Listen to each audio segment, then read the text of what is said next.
مومن کی 3 لازمی صفات۔ حضرت قطب ربانی رحمۃ اللہ علیہ فرماتے ہیں ہر مومن کے لیے تمام احوال میں 3 صفات لازمی ہیں۔ یہ کہ اوامر یعنی احکام خداوندی کی تعمیل کرے، دوسری یہ کہ نواہی یعنی محرمات و ممنوعات سے بچے، اور تیسری یہ کہ مشیت الہی اور تقدیر پر راضی رہے۔ دوستو، حضرت شیخ قطب رحمۃ اللہ علیہ، شیخ عبدالقادر جیلانی رحمۃ اللہ علیہ اپنی تعلیمات دیتے ہیں۔ جب مسلمان جو ہے اس کا اعتقاد اور یقین اللہ رب العالمین اور اس کے نبی صلی اللہ علیہ وسلم پہ ہے۔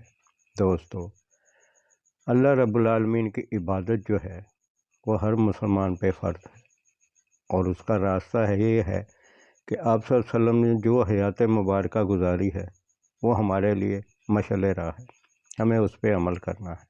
اللہ رب العالمین آپ کو اور مجھ کو سب کو اس کی توفیق دے۔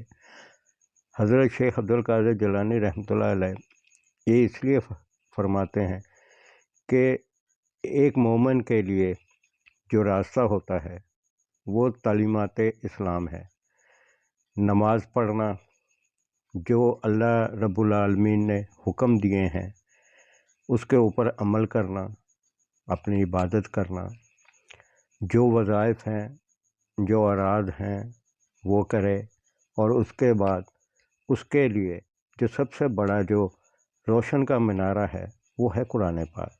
ہر چیز میں اللہ رب العالمین نے قیامت تک کے لیے قرآن پاک کو راہ ہدایت بنا دیا ہے۔ ہر مسئلے کا حل قرآن پاک کے ذریعے آپ کو لینا ہے۔ آپ کو حدیث اور قرآن کی روشنی میں اپنی زندگی جو گزارنی ہے، تو دوستو حضرت شیخ عبدالقادر جیلانی رحمۃ اللہ علیہ فرماتے ہیں کہ اللہ تعالیٰ کے جو احکام خداوندی ہیں اس کے اوپر عمل کریں۔ تو ایک مسلمان کے لیے ان ساری چیزوں پہ عمل کرنا ضروری ہے اگر وہ ہدایت چاہتا ہے۔ تو ہدایت جو ہے وہ بزرگوں نے اپنی زندگیاں گزار کے ہمیں بتائی ہیں۔ تو دوستو، قرآن پاک کو نہ صرف پڑھنا ہے بلکہ اس پہ عمل کرنا ہے۔ ایک مومن جو ہوتا ہے اس کے لیے کہا جاتا ہے کہ اس کی فراست سے ڈرو، کیونکہ وہ اللہ کے نور سے دیکھتا ہے۔ دوستو، جب ہم عبادات کرتے ہیں، مراد کرتے ہیں اور محرمات سے بچتے ہیں، تو دوستو وہ نور جو ہوتا ہے وہ ایک مومن کو ملتا ہے، اور علم جو ہے وہ مومن کے لیے ہے، کافر کے لیے علم نہیں ہے۔ اللہ رب العالمین نے قرآن پاک میں واضح کہا ہے کہ کافر کو علم نہیں ہے، علم جو ہے وہ مومن کے لیے ہے۔ جب ایک مومن جو ہے وہ سارے احکام خداوندی کے اوپر عمل کرتا ہے، تہجد کو اٹھتا ہے، نوافل ادا کرتا ہے، فرائض ادا کرتا ہے، کسی سے کوئی زیادتی نہیں کرتا، سارا کچھ جو ہے وہ عمل جو ہے وہ قرآن پاک کی روشنی میں لیتا ہے، اس کو پھر نور ملتا ہے۔ قرآن پاک 70,000 ظاہری علوم کا خزانہ ہے، اور اندرونی کتنے ہیں پتہ نہیں۔ ہمارے بزرگوں نے ساری زندگی جو ہے وہ اس پہ عمل کر کے دنیا پہ ڈنکے بجائے ہیں، اور سب سے بڑی بات یہ ہوتی ہے کہ یہ دنیا کے لیے اللہ رب العالمین فرماتے ہیں کہ یہ ایک کھیل تماشا ہے۔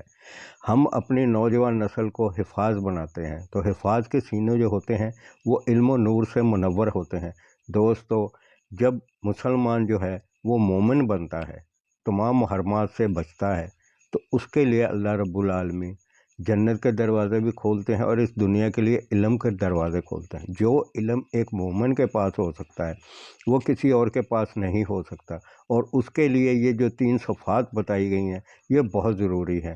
یہ دوستو آپ اندازہ کر لیں کہ جب علم انسان کو ملتا ہے اور اس پہ ہدایت کے طور پہ عمل بھی کرتا ہے، تو دوستو اللہ رب العالمین پھر اس کو دنیا میں بھی اور آخرت میں بھی انعام دیتے ہیں۔ ہمارے بزرگوں نے جو عمل کیے، اپنی زندگیاں گزاری ہیں، تو ان کو یہ ہمیشہ یاد رہتا تھا کہ ایک وقت ہے موت آنی ہے۔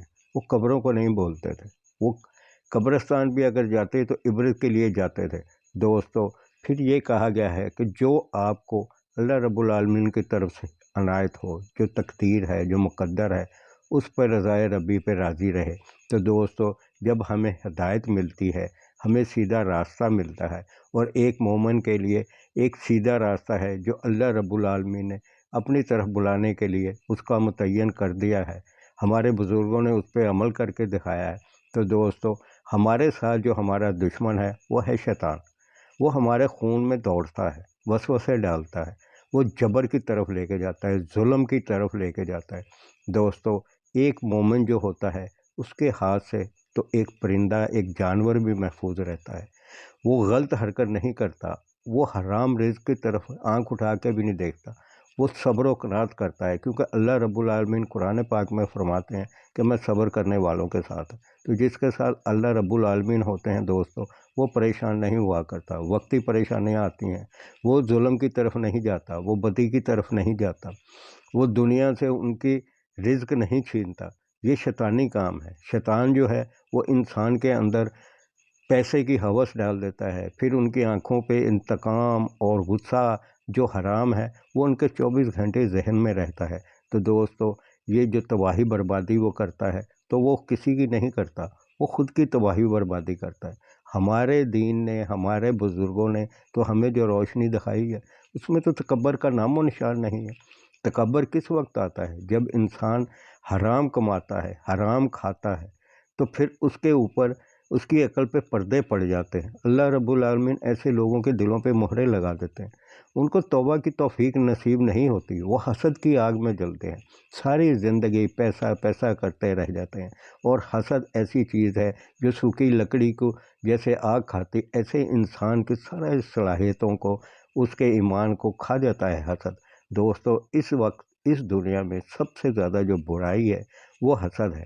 जो मोमन है उसको किसी से कुछ लेना देना नहीं है, बल्कि वो तो देता है, एक आलम बनता है, वो गुनाहों से बचता है, जुराइम से बचता है, हर चीज़ से, मकरूहात से, मुहर्रमात से उसने बचना होता है, तब वो मोमन बनता है। और मोमन को उसी वक्त उसकी बसीरत मिलती है। रिश्वत जो है वो हराम है, सबको पता है, रिश्वत लेने वाला देने वाला दोनों जहन्नमी है, लेकिन खुलेआम सब कुछ हो रहा है। तो जो करते हैं वो करते रहें फिर।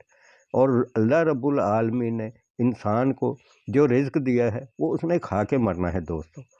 अब जो रज़ाए रब्बी है उसके ऊपर राज़ी रहे। हज़रत शेख जो फरमाते हैं कि आप रज़ाए रब्बी पे और तकदीर पे आप शुक्र अदा करो कि जो है वो अल्लाह रब्बुल आलमीन ने अता किया है। दोस्तों, खाना आप लाखों का भी खाएं तो वो खाना है, अगर वो आपको अल्लाह रब्बुल आलमीन ने थोड़ा दिया है तो उस पर कनात करें और उस पर बरकत मांगे। थोड़े पैसे से गुजारा हो जाता है। और मोमन जो होता है उसको जो अनायतें फिर मिलती हैं इसी चीज़ पे मिलती है। सब्र के ऊपर अल्लाह रब्बुल आलमीन ने कहा है, वो दुनिया की चकोचौंध, दुनिया की इन पैसों से, इन चीज़ों से वो मुतासर नहीं होता, उसकी ठोकर पे होता है। वो अगर चाहे तो वो भी सब कुछ कर सकता है। लेकिन ये जो हज़रत ने फरमाया है कि 3 सफ़ात लाजमी है, तो दोस्तों, इन 3 सफ़ात का सबसे बड़ा इनाम इंसान को क्या मिलता है जब वो इस तरफ आता है? वो होता है तौबा। तौबा एक ऐसा गौसल है कि जो इंसान अगर गुनाह ना भी करे तो उसको करते रहना चाहिए। इस्तग़फ़ार में अल्लाह रब्बुल आलमीन ने कुरान पाक में फरमाया कि तुम तौबा करो, मैं तुम्हें वहाँ से रिज़्क दूंगा जहाँ तुम तसव्वुर भी नहीं कर सकते। अल्लाह को तौबा बहुत पसंद है, और तौबा जो है ये इबादत में मुक़द्दम रखी गई है। दोस्तों, आखिरी सांस में भी आपको इबादत की तौफ़ीक मिले ना मिले, तो तौबा की तौफ़ीक मिल जाती है तो आपके सारे गुनाह माफ़ हो जाते हैं। अल्लाह रब्बुल आलमीन को तौबा करने वाले गुनाहगार के आंसू बहुत पसंद है। इन आंसुओं की कीमत दोस्तों अल्लाह रब्बुल आलमीन के यहाँ है। दुनिया के लिए इन आंसुओं की कीमत नहीं है, इनको ज़ाया मत करें। बुज़ुर्गों ने जो रास्ता दिया है, जब आप ताइब हो जाते हैं और तौबतन नसूह की नीयत कर लेते हैं, तो दोस्तों फिर यही होता है कि अल्लाह रब्बुल आलमीन आपको फिर बहुत नवाजते हैं। दुनिया भी मिलती है, आखिरत भी मिलती है। और अल्लाह रब्बुल आलमीन जिससे राज़ी हो जाए तो फिर किसी को क्या लेना देना यार इस चीज़ों से। आखिर तो वक्त मरना है, कितना वक्त है, आखिर मौत आनी है। और फिर हम जो कुछ करते हैं इसके ऊपर हमारे कैमरे लगे हुए हैं, मुनकर नकीर बैठे हैं, हमारा हिसाब किताब हो रहा है। हम ये भूल जाते हैं कि हम एक इम्तहान गाह में आए हैं, और जब इम्तहान दिया जाता है तो दोस्तों वहाँ बेईमानी नहीं की जाती, उसका हिसाब किताब होना है। तो दोस्तों, ताइब जो है ये सबसे बड़ा तोहफ़ा है। तौबा अल्लाह रब्बुल आलमीन ने इंसान को मौत से पहले के लिए दी है, मरने के बाद किसने क्या करना है। तो जो लोग मौत को याद करते हैं और इन 3 सिफ़ात पे अमल करते हैं, तो अल्लाह रब्बुल आलमीन उनको इस मकाम पे पहुँचा देते हैं कि जहाँ आप तसव्वुर नहीं कर सकते। दोस्तों, मिलना सब आपको सजदे में है। आप अल्लाह रब्बुल आलमीन के आगे जब अपनी नाक रख देते हैं, नाक रगड़ देते हैं, पेशानी लगा देते हैं, तो आपको सब कुछ मिल जाता है। तो दोस्तों, जिसको ये वीडियो पसंद आए वो मेरे लाइक करें, शेयर करें और सब्सक्राइब करें।